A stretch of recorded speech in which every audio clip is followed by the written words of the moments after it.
I should be able to bring you on here now. Huh? Do we got juice? Come on. Come on. Give me what I want. It should be bringing you on. You declined? It said you declined it. Try that one more time. Yeah, let me bring you on again. Bomb. Should bring you on. Yo, yo. Uh, we're in action. Awesome. Cool. Yee, it's Cool. going. That's so annoying that it like will let you on the mobile, but it won't let you on the Yeah, actual. that's frustrating as hell. Hey, that's where we are in society. Like, who needs laptop, right? Yeah, man. All right. Exactly. Excellent. Well, clearly you can hear me. Everything's good with that.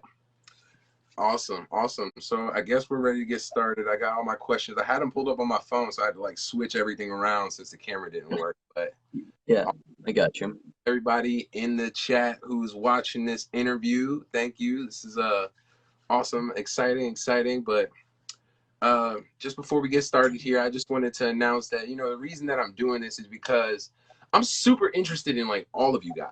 Like, to be honest, I'm very interested in a lot of people. And I think that in the future, we're going to see the mediums of entertainment move away from, I mean, not move away, like music, stuff like that, arts, film, all of those are always going to be interesting. But I think that's something that is growing right now is just people's interest in other people, their walks of lives, their slice of life. So I want to do my part in sharing the slices of life that I personally think interesting. Like, really, this is a selfish endeavor. It's just I'm recording it because I think that it's something that other people can benefit from too.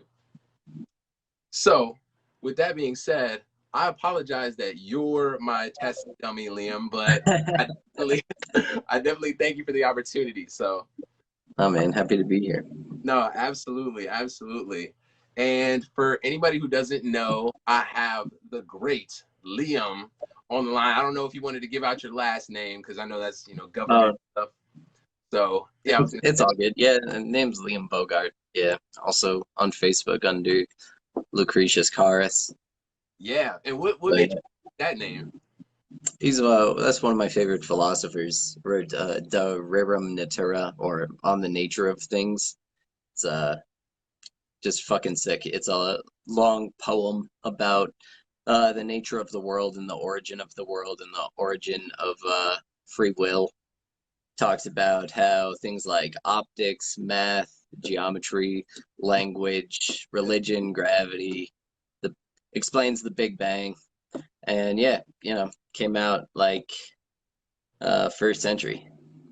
Wow. Yeah, I'll be honest with you. I never heard of him before. I thought it was a Skyrim character. So, yeah, but that's really awesome. That's really awesome. So, yeah, and we met, of course, through Facebook here, Yeah, I'll say like, what, 5 or 6 years ago? yeah, Um, gotta be. yeah, through something that we call Weird Facebook, say, that little underground network that we had going for a while Yeah, there. Um, it even got to a point where I actually made a song about that had you in it. That was yeah, hell yeah, because of the scene that we were from. So yeah, yeah, I remember us making mention of that, whenever we reconnected because we had like a little time where we kind of went our separate ways and everything like that. yeah. As people Mm-hmm. all have their personalities and their opinions. For But sure.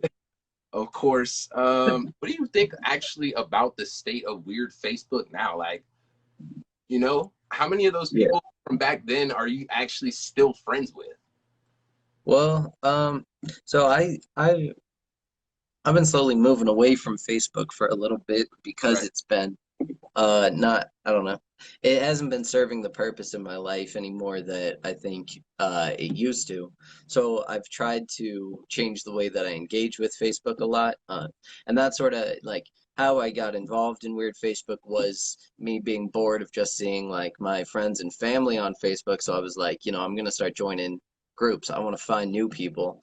And so, I've gone through various phases. There was a time when I befriended every Arabic alien account that I could find. There was like a little trend where they had all those people that made like inanimate object accounts with the last name Smith, and Yeah. I added all those people. That was stupid as fuck. But I went like, I've gone through a bunch of different phases on Facebook. And so right now, I don't even use Facebook at the moment. I stopped like a week ago. But as far as I see it, like weird Facebook sort of, I don't know. There's something about it being like a loose community that has made it really easy for people to splinter off and do their own things and find the people that they're more friends with, Yeah. which, I did. I made a second Facebook and only added the people that I really liked from there and, some of the people that asked. So I only had like 300 friends on there, down from 5,000. Yeah. And of those 300 people, now that I don't even really use Facebook and I'm just on Messenger and on Twitter a little bit, I only talk to like 10. and and so, like my engagement level has gone way down from where it used to be.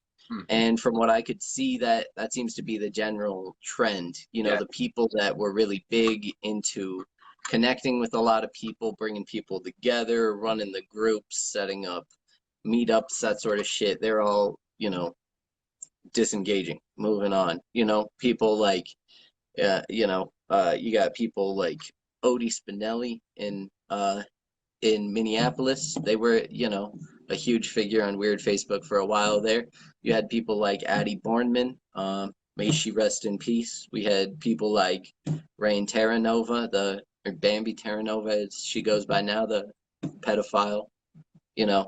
So things that, John Trully, the Cabbage Cat, that guy turned out to be like a total piece of shit as well, which he sort of swept under the rug. But the big players that were making moves, making big memes, they sort of transitioned their careers off of Facebook and into other arenas that are more profitable, like Instagram or Twitter or Patreon or what have you. And so the results is that, it's really, as far as I can tell, and from how I engage with Facebook, it's really sort of moved into people just having little friend groups, just Yeah. like the 200 or 300 people that you give a shit about, you keep close around you, you keep tight. And then, anyone else goes through like some sort of fucking insane vetting process, like I've got like a zero strikes policy now on Facebook. I do not give a shit. If you Yeah. add me and I don't recognize your name and I hit accept and then I see one comment that makes me go, I'm just like, fuck you. Who's got time for this shit, man? Yeah, kind of like, like you're saying, I think that we all kind of came in to like, the Facebook communities that we did for a similar reason, just kind of being bored of seeing the same like locals, like locals and Yeah. stuff, armies as we call them,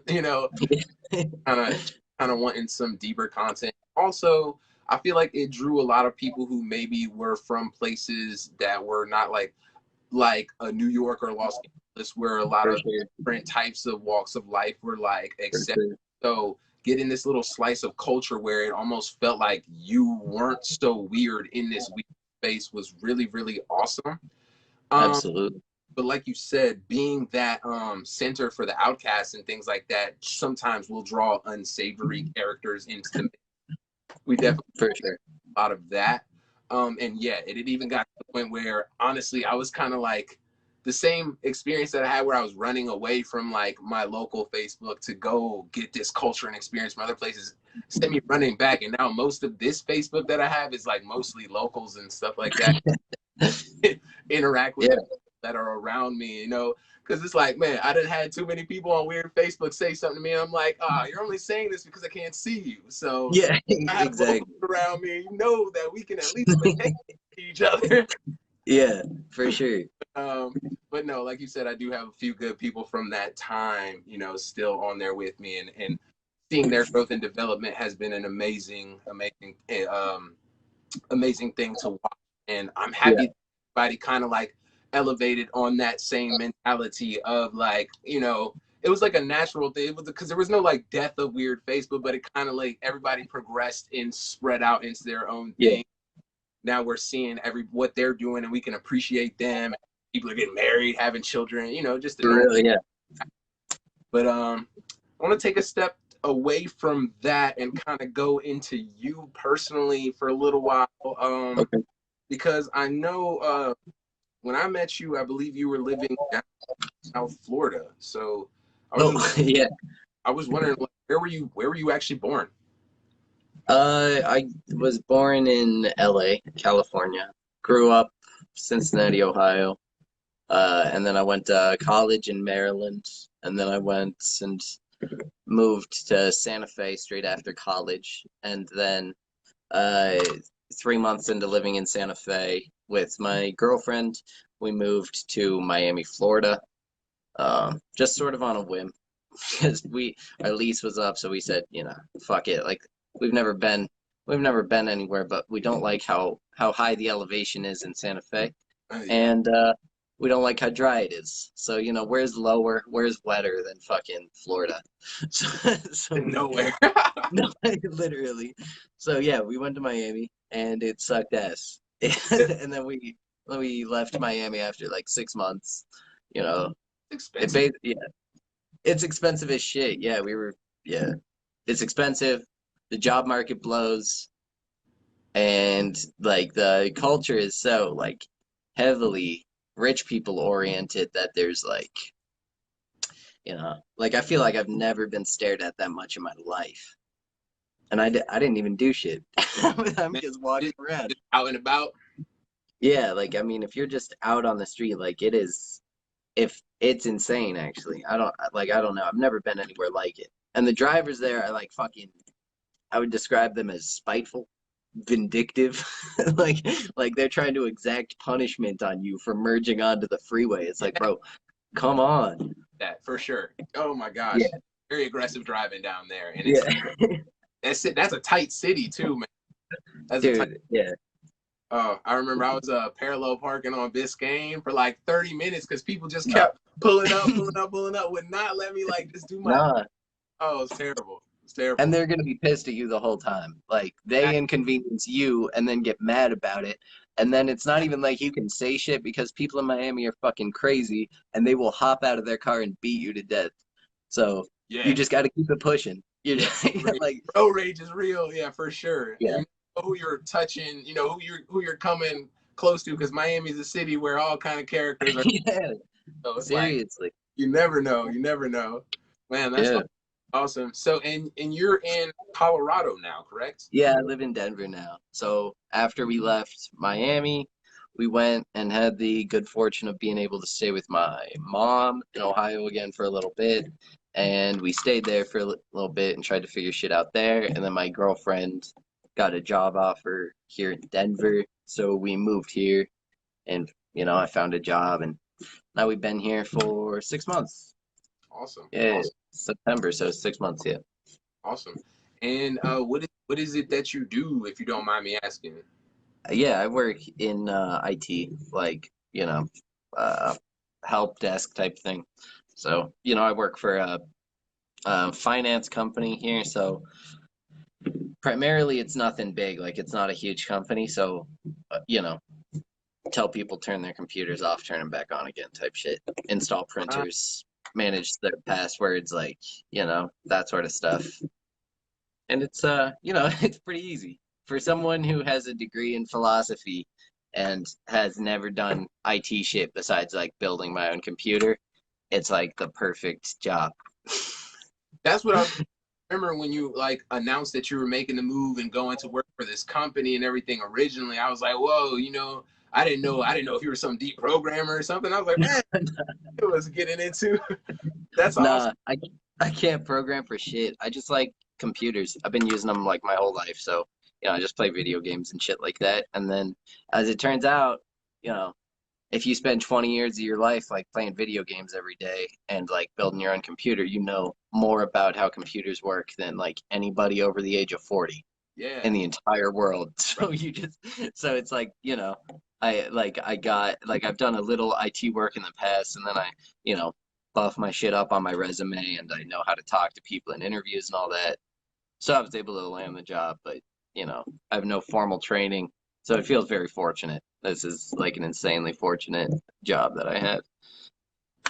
Excellent, excellent. No, that's really, really awesome. I mean, just, and do you plan on like expanding with that company, or were you gonna try and work your way up the ranks or anything like that? Yeah, I don't know. I mean, it stability is always nice. Having the option of doing something and not having that thing just disappear out from under you is sick. And Yeah. I haven't really known what that's like before with a job that actually pays well enough to investigate what that looks like for my life. So at the current moment, I've only been in Denver for like 6 months. We had like a short-term lease and all that to try and find like an actual place that we wanted to live, and we just got into a new, better apartment. So for the moment, I have no fucking idea. I mean, yeah, I'm gonna stay at this company for a while because I'm like $30,000 in debt, and they pay me better than any other company, and the job, I know how to do it. So why not keep it going? Just But I, there are some other options that would be worth pursuing for sure.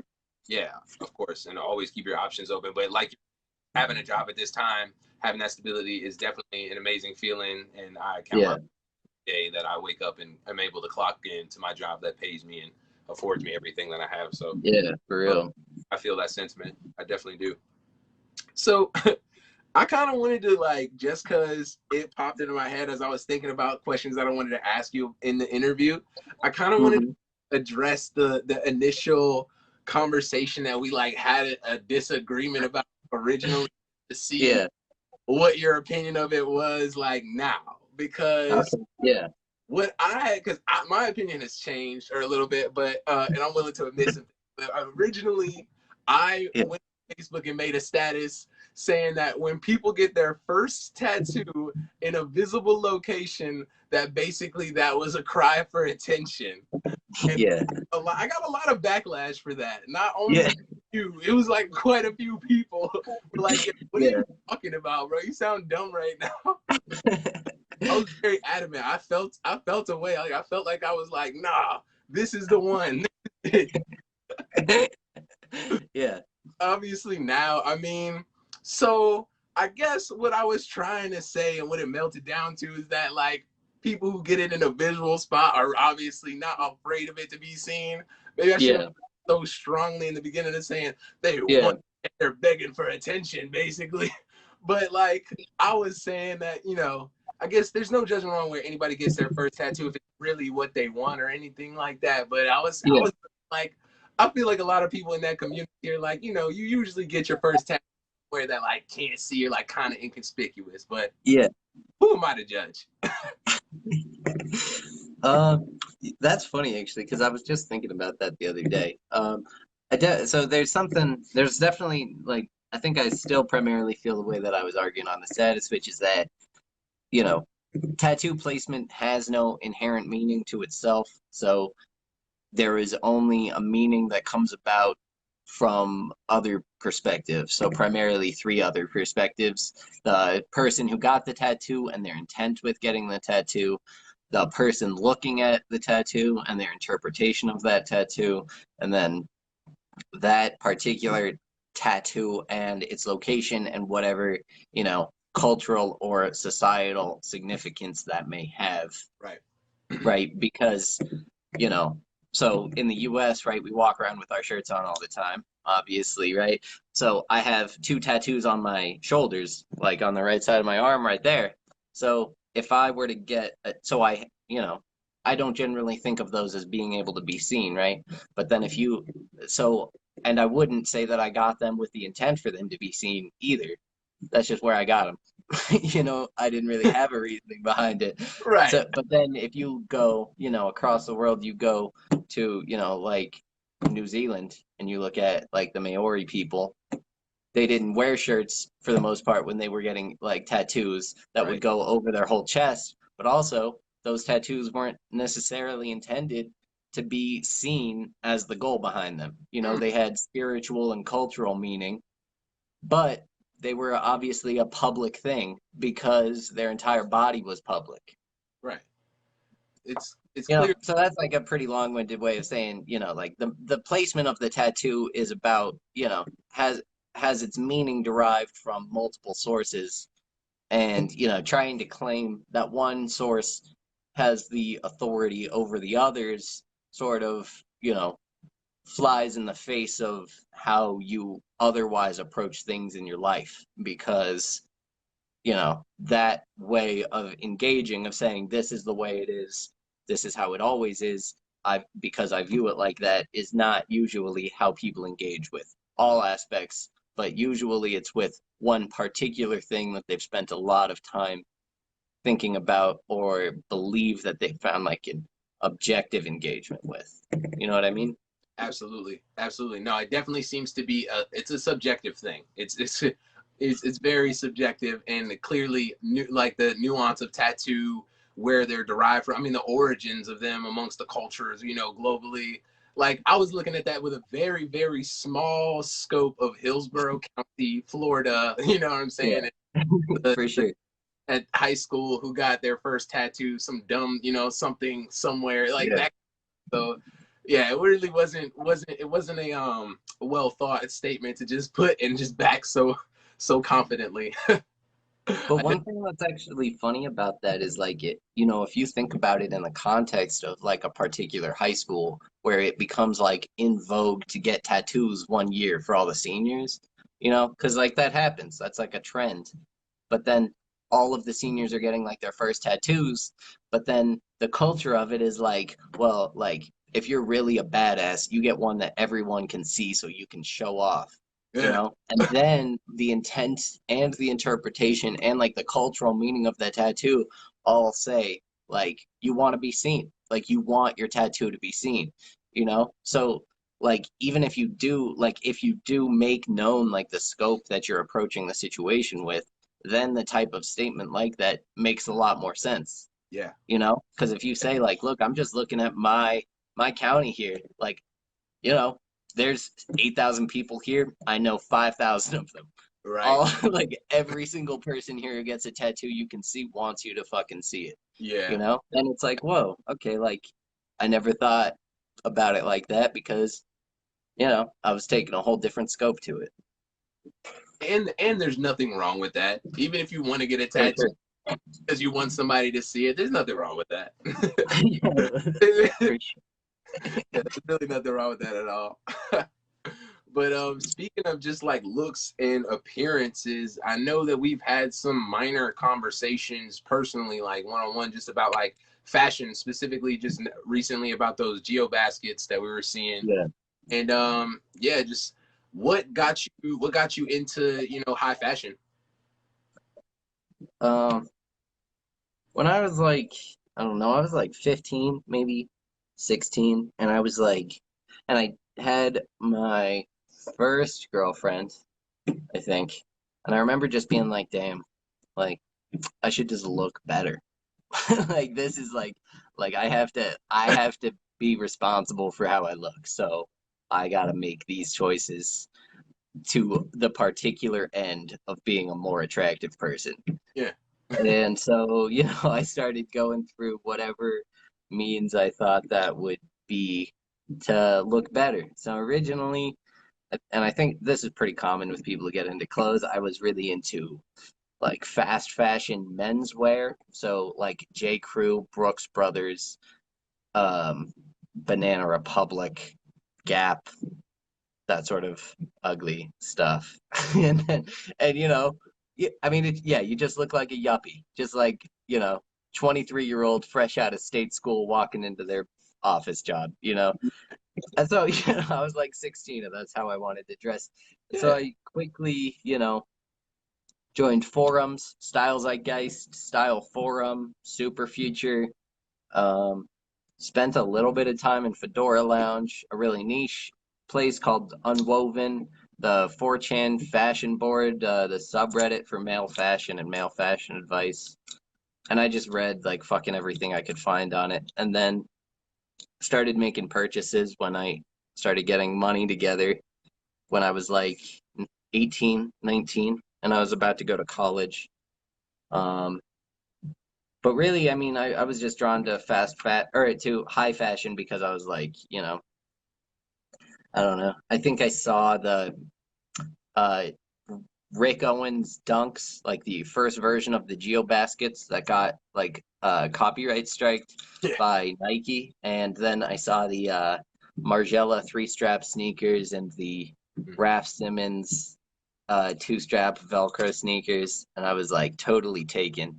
And then I saw this Demir Doma like asymmetrical cut T-shirt, and I was like, this is the craziest shit I've ever seen in my fucking life. Like I have to start wearing this like ASAP. So I Right. just started like, you know, finding the shit that I could, shopping on Grailed. I was a pretty early adopter of Grailed, first 10,000 users. I think I Oh, was that's awesome. yeah. And so, like I've been at it for a while, and then I just, started putting money towards it whenever I could. Started selling weed when I was in college. So I was like, I gotta buy these geo baskets, man. Like I've got like I don't know what I'm doing with my life. Like it's been like 5 years since I got into clothes and I still don't have geo baskets. So, so yeah. So then so I got a pair. So and then I was like, yeah.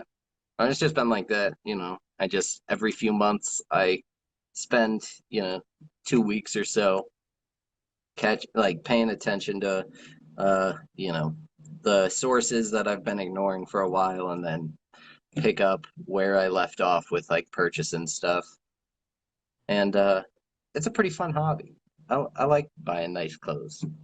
I like having nice shit. Yeah. Yeah, and as long as you take care of it, it's actually a pretty good investment, you know. I mean, For sure. a nice garment is gonna appreciate better than a car will, a new car. Yeah, for sure. You know, Yeah. when you think Like I about mean I which, bought these I bought these geo baskets that I have right next to me. Like what year is 2020? So I bought those in 2015 or 2016. So it's been like 4 or 5 years. And they're worth right now they're worth like about 450 bucks, and they're like $1,300 new. And I've worn them probably 300 times. exactly something Yeah. holding its value like that is just you don't really find things like that. So Yeah. I think that that's really awesome. And who would you say is your favorite designer at the moment? There's a Japanese designer or like brand that goes by the Viridi Ann that I really like. I've always liked their stuff. And I really like And Mule Meester. Those are probably my two favorite designers of all time. Uh, but it comes and goes. I really like Cav Empt as a brand. I Yeah, really like Bianca Chandon as a brand. Um, I really like Craig Green, Kiko Kostadinov, Rick Owens, Raf Simons, of course. Um, yeah, Jacques Mu. I recently got into Jacques Mu. I think their stuff is kind of sick. yeah, Yeah. awesome. That's super cool, super duper cool. Here, let's see. And I know you were mentioning that you were selling weed back in college, so clearly that's something that you are okay with the cannabis. Oh yeah, yeah. I live in Colorado. Got my vape pen right here. There we go. Awesome. How to Yeah, stay medicated, stay healthy, that's for sure. yeah. And is that where you cap off your experimentations with substances, things like that? Not exactly. I mean, I don't know. Drugs are fine. It's one of those things where it's like, I don't know, like it's just something to do if you want to, Right. you know, and the ramifications are gonna be what they're gonna be. So I I don't know. I'd have some trouble talking about that because they're you know I feel like personally, drugs, like I like psychedelics. I'll do basically whatever. But as far as I feel about drugs in general, it's like it's yeah, it's just like soda essentially. You just do it if you want to, and it's gonna make you feel how it makes you feel, Mm, and the consequences are whatever they are, and that's it. you'll have to deal with them when you do. Right. No, that's an interesting analogy. Yeah, I think it's definitely, you know, it's a touchy subject because of plenty of people can go through it, like you were saying, just like with a soda, you can, you know, a million people can walk right past the Coca-Cola and be like, I don't feel like having that right now, and maybe feel like having it another day. And in the same way, some people can kind of, you know, touch those realms and experiment, and then other people kind of use those things as a crutch. So I definitely understand your aspect on that. I know that I got a lot of that experimentation off in my younger days as far as anything, you know, beyond cannabis. So, and it was mainly psychedelics that really drew Yeah, me ever, you know, more into the things that have those crippling addictions with them. So yeah, all that has to be taken into scope when talking about this kind of subject though. But for definitely, sure. yeah, I think that's a responsible response because, you know, you never know what people are going through and stuff like that. But it is, Yeah, or, you know, it, for a certain person, it can definitely be a learning experience. for sure. Yeah, definitely. I think that's the case. Absolutely, absolutely. And of course, what goes better with drugs other than music? Nah, but just what kind of music have you been listening to lately? Um, well, actually, if you want to see what sort of shit I've been listening to lately, you can Yeah, check the Substack I recently started, which boom, is plug it. lobachevskystan.substack.com. You heard the man. Yeah, Go it's follow. hard to find because nobody knows who Lobachevsky is, but that's all right. Um, so yeah, um, let me see. I'll just pull up the playlist. So, let me see. Oof. I've been listening to, well, so the other day I was like really on like a bit of a folk kick. So I put together a little playlist of like the folk music that I've been listening to. So that was like Joanna Newsom. I've been listening to a ton of Joanna Newsom. She's one of my favorite artists. Vashti Bunyan, of course, John Fahey, Etta Baker, Sybil Bayer, Lady Lamb and the Beekeeper. I ran through all of those the other day. I never go like more than a day without listening to Mobb Deep. Like the Infamous is like forever on rotation. R. So Prodigy, saw him yeah, live when he was still alive. So man, R.I.P. to, I saw him dude, in Tampa. Definitely R.I.P. to Prodigy. One yeah, of dude, the pop acts of all time, hands down, of course. for real. I'm Yo, fucking jealous. That's sick.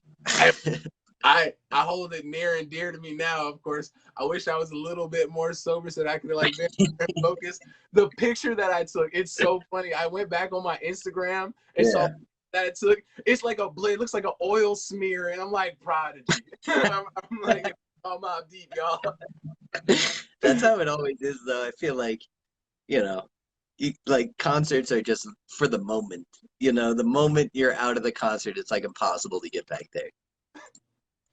Yeah, exactly. I'm always the type of person who like never takes the pics because I was always just like in the zone there. So that's another time that I did that. uh, Definitely feel that.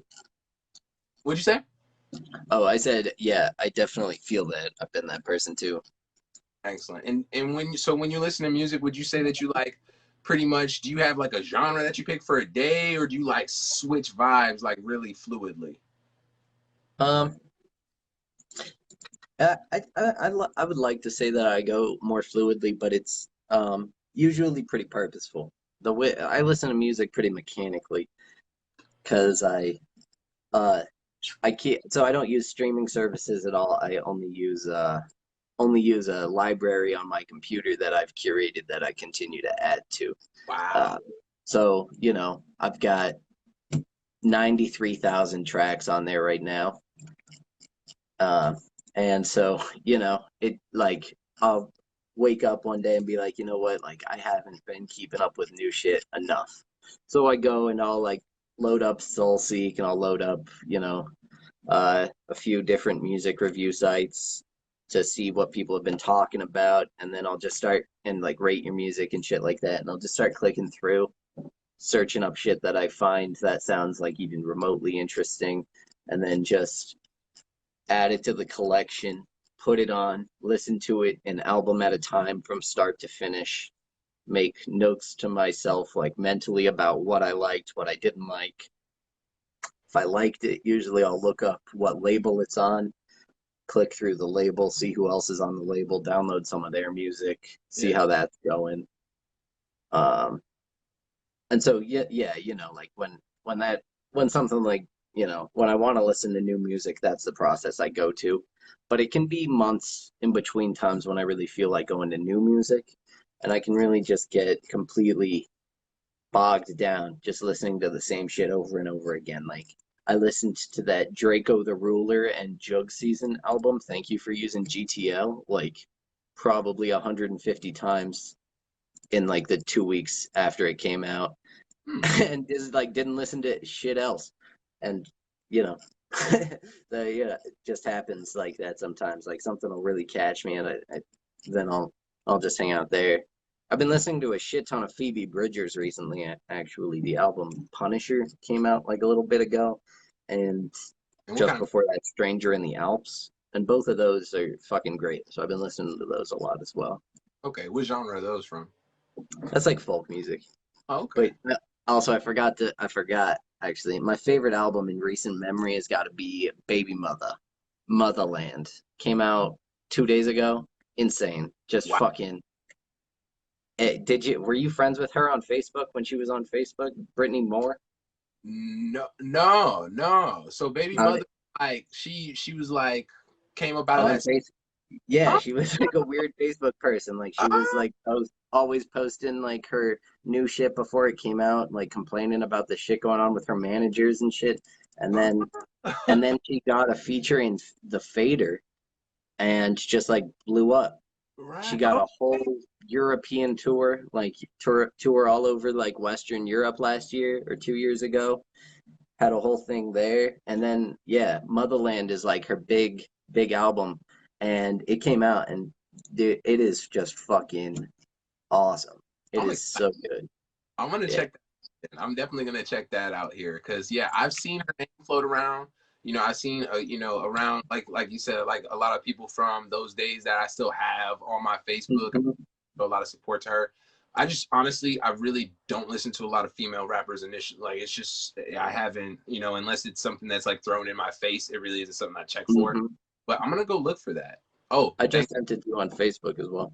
Oh, she got a big camp. Then I'll definitely support. Maybe throw some money her way for the album, because no, it's really cool. It's cool to see somebody make it, in do something in their lane. So I'm interested in For that. sure. Yeah. Excellent. And also, I think that's really cool that you do that music. Like, it's really refreshing to hear that somebody's still taking the time to actually curate what they're absorbing at that like meticulous of a level when we all these playlists and algorithms are feeding us what we want to hear, what they think we want to hear, instead of being bombarded with Mhm. everybody our opinion of what's hot and everything like that. Having somebody who has their personal capsule of music that they're constantly managing, that library, I think that's really, really awesome that you're doing that, because that's going to help. That helps that shapes who you are when when you allow yourself to be so contained and you control Yeah, it. for sure. It gives you a really in my opinion, it gives a really like the more active engagement with the curation method, I think result gives you a more full result in terms of how you progress through music, because it's like I still have all of the music on here that I listened to 10 years ago or 15, all the way back to 2007, so 13 years ago. Yeah. So, that means like if I want to have like a really, really intense like nostalgia trip, like I don't have to even think about what albums I was listening to at that time and like search them up on Spotify or whatever. I literally just like sort my shit by date, go to Wow. 2007, and I have like, oh my God, it's so cringe. And just like the most flow rider I've ever seen in my life, just but it's fucking sick, because I just get thrown straight back into, what I was listening to at that year, and it's just my collection and just the shit that I have from that year. And I think that's an aspect to it that I really appreciate and return to a lot. Do you have it backed up? I would be so afraid to lose that. Yeah, I have it. Well, so I have it on a 1 terabyte external hard drive right there. and I have most of it backed up online. But I'm actually in the process of upgrading my whole storage, so I'm about to replace the two 1 terabyte external hard drives I use for like all my media, and get a like 2 terabyte solid state drive and throw that in the computer. And Okay. yeah, Nice. Nice, nice, nice. And then let's see here. Oh, one last question. I don't want to hold you up for too long here. I thank you for the time that you have given me for sure. yeah, Today I actually saw a there was a Facebook post. This is totally unrelated. This is just something from today that I kind of wanted to ask somebody. I have to yeah, get an interview. Why not ask them? yeah. But so somebody on Facebook, they posted a status saying that they had an incel who was like around their circle or something like that. They were kind of like a little vague, but they were saying that it's near them, but not in the workplace. And they see this person and they're worried about this person, even though they haven't done or said anything too potentially threatening. What Yeah. are what's your opinion on incels in this kind of a situation? Well, so the thing about like incels, I think that is like sort of weird, is like so they had, the people that most readily identify as incels without the term incel existing. So like prior to like 2007, 2008, when the first incel forums really started popping and getting like more and more popular, as 4chan became more popular and those people became more connected with each other as with that identity. So prior to that, when you had just dudes that couldn't get laid and were like violent misogynists without a particular identity, Right. those people were dangerous because they were, just misogynists, and that's going to bring along with it all of the violence that misogyny brings along with it, the and so then as you bring those people together and they get names for the things that they think exist and they talk about their experiences and they try to present some type of unified theory or phenomenology of, you know, modern society's hatred for man or whoever they think is being targeted, usually Right. man. They everything that they believe only gets, more and more reified. They only get stronger in their beliefs, more ardent. They have a deeper vocabulary and they have access to more resources that back up what they believe, regardless of the veracity of those resources. And I think we've seen that the effects of those people having access to each other and the resources that they're able to provide each other enables more violence than the alternative of them being isolated. Um, One of the reasons I think that you see that, you have people like that guy in LA like 4 or 5 years ago who went and shot like those 8 sorority sisters on the street. Mm. And that guy was a self-described incel, and he wrote a whole manifesto describing women as Stacy's and Becky's, and using incel terminology. And, part of and that person doesn't really come into existence in the same way without the community behind it, because the community is what takes the the individual who is upset and feels marginalized and put down and alienated, and they're the ones who provide an explanation for those feelings, and they're the ones who provide a fix for those feelings. Right. It's very rare that you get an individual who feels so strongly compelled by an ideology that they've developed alone that they go and act on it. That almost never happens. You rarely have what the what the US calls, lone wolf shooters, which they use to describe that exact guy, actually, because they refuse to acknowledge incels. But Okay. so the result of that has been I think an increase in that type of violence. Yeah. And I think it's also normalized a lot of behavior towards women um, in real life and online, and has been a large part of the development of, you know, the modern vocabulary around things like dating and male-female sexual relationships. Weirdly enough, incels have shaped that a lot, uh, and it's not good. And I think it's resulted in a lot more misogyny than otherwise would have been present in even those exact same people who were already misogynist. Yes, 100%. And yeah, no, I definitely agree with everything that you said there. And it's just like, so in the situation, the girl was saying about how he hadn't done anything yet, and he hasn't really been, Oh yeah. he hasn't saying exactly, hasn't yet. And she was asking, what do I do? Do I call the police or anything Oh like that? yeah, yeah. I gave her a solid truthful answer was that honestly, if you contact the police right now, they're not going to do anything. They're unfortunately not going to do anything until something bad happens, actually. So Yeah. it was like, and that's, I guess, what made it personally got me to thinking, it's like, so how do we deal with a person like that? Of course, you want to try and bring them up out of that, if anything, is the first option and stuff. But it's like, so and it kind of is a bigger thing, because it's like, okay, so for people with racist ideologies, for people who are misogynist, for people who are anything where they're anti some other demographic of people, technically Mm-hmm. illegal or anything wrong with that until they act upon it. And Yeah. it's scary how dangerous it can be when it's something like an incel, where it's not this big, like, if you dislike Jewish people, that's a huge red flag. But if you're an incel, if you're a fedora, wearing type of person, people are just gonna laugh at you. But it still holds that Mm-hmm. same danger to it. So it's like, Yeah. I felt her position, but it made me think about it. What do we do in those kind of situations? Do we address the person? Do we potentially cause embarrassment? Because technically, this person hasn't done anything yet and may not even be aware of how they come off.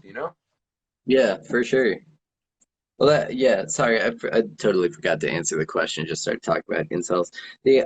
But the I guess so. Like for me, like I guess the advice that I would give in that situation would depends, of course, on who's asking it, my relationship to them. But I think it's generally the responsibility of men to deal with misogyny.